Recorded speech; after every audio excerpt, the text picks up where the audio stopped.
Hello everyone, welcome back to our channel stock analysis. तो आज हम पढ़ेंगे Warren Buffett and the interpretation of financial statement book का chapter 39 which is total current liability and the current ratio.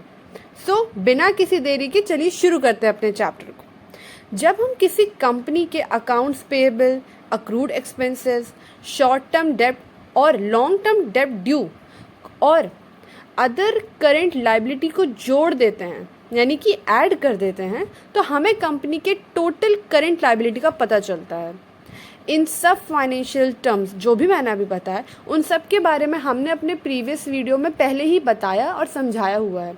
अगर आपको उनके बारे में जानना है तो आप हमारे प्रीवियस चैप्टर्स को देख सकते हैं।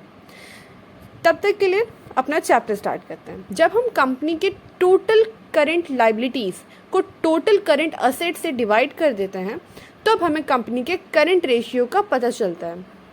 यदि करेंट रेशियो 1 से ऊपर है तो ये बहुत अच्छी बात है, और अगर 1 से कम है हम इसे बेकार मानते हैं। इसका मतलब क्या हुआ? अगर 1 से कम है इसका मतलब ये होता है कि कंपनी के जो डेली के खर्चे हैं उसे वो मैनेज करने में दिक्कत आ रही है, उसे वो चुकाने में प्रॉब्लम आ रही है। लेकिन हमने चैप्टर 28 में क्या पढ़ा था? यहीं पे तो ट्विस्ट है। हमने चैप्टर 28 में ये पढ़ा था कि बहुत सारी अच्छी कंपनियां, यानी कि वो कंपनियां जिनके पास ड्यूरेबल कम्पिटिटिव एडवांटेज होते हैं, उन कंपनियों का जो करेंट रेशियो होता है वो 1 से कम होता है। अब आप हमें बताइए कैसे? अगर आपको समझ में आया है, और अगर नहीं समझ में आया है तो इट्स ओके, आप हमें कमेंट कर दीजिए।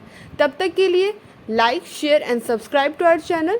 Thanks for watching. जय हिंद, जय भारत।